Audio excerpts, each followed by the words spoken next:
Desjudicialização, essa é uma ideia antiga que já vem desde 2007, quando nós desjudicializamos a questão de inventário e partilha, inclusive em separação na época e divórcio, permitindo que fosse feito extrajudicialmente. É um caminho que se tem adotado. Inicialmente só poderia fazer inventário extrajudicial ou partilha se não houvesse testamento no caso de inventário. Hoje em dia ele já se aceita, sim, que eu posso extrajudicialmente realizar a partilha. Isso é muito bom. Estávamos conversando há pouco daqueles processos de inventário que levavam 10 anos. Tudo bem, precisa ser consensual, mas é possível então que se faça fora do processo. O código ele vem a prestigiar essa iniciativa, vem a reforma, a proposta da reforma.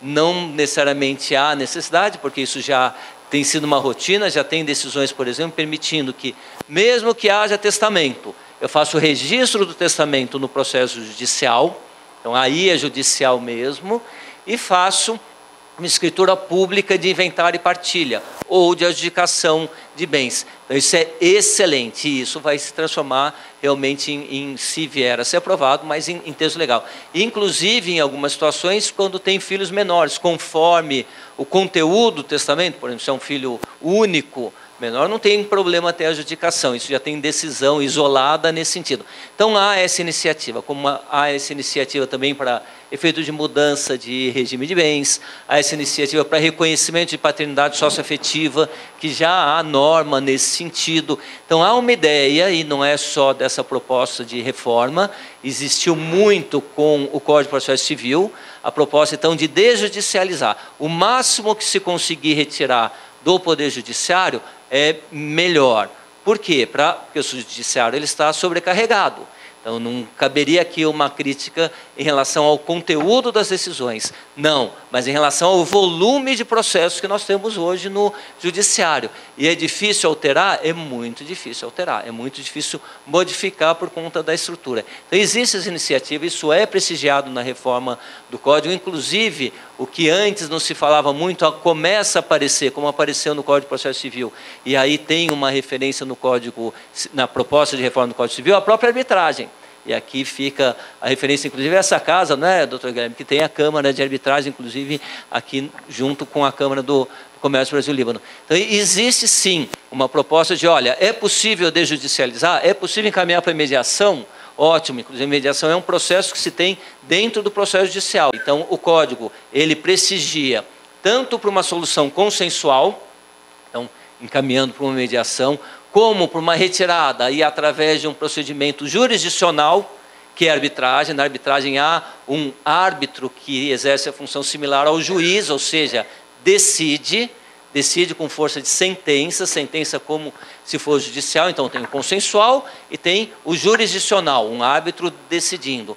Como também, que é um mérito do Código de Processo Civil, um mérito de leis de, por exemplo, 2007, e um mérito agora desse projeto é, por convenção entre as partes, algumas questões envolvem, inclusive, a uso capião, que também é a parte de registro, fora do judiciário. Então, existe o consensual, sem intervenção do facilitador, consensual com a intervenção do facilitador, que é a mediação, ou o de comum acordo, retirar do Poder Judiciário e levar para a arbitragem. Nesse ponto, o Código ele amplia para filiação, amplia para alteração de regime de bens, tem lá uma série para uso capião, para uma série de situações. É uma facilidade. Com certeza absoluta. Então, dá-se esse passo. Mérito do Código, não, ele está aí na linha do que já muito se vê. Reconhecimento de filiação socioafetiva, hoje já se admite, fora do judiciário, que antes não permitia, hoje já permite. Então, ele, na verdade, ele está aí encampando muito o que já se tem a respeito. Mas esse é o mérito, pelo menos vai ter lei. Facilita quando tem lei. É melhor ter a lei do que trabalhar em cima de orientação do CNJ, orientação da corregedoria, orientações de corregedoria. Então, isso com certeza é um mérito aí dessa reforma. É um ponto positivo, tá bom. Com certeza. A doutora Glaser aqui bem lembrou, com a participação, sim, dos advogados. Ah, mas aí é reserva de mercado? Não, né? Aí é para verificar a legitimidade, a licitude dos atos, verificar se tudo está acompanhando. O advogado aí, ele participa quase que verificando o cumprimento da lei, né? Ele está testando que as regras estão sendo cumpridas. É muito importante a presença do advogado, porque o mediador, mesmo sendo advogado, ele não pode dar nenhum parecer jurídico, ele não pode dar nenhuma opinião. Muitas vezes ele está vendo que se ele está sem a presença dos advogados, muitas vezes a questão está se desviando em relação à matéria, em relação ao que pode e o que não pode.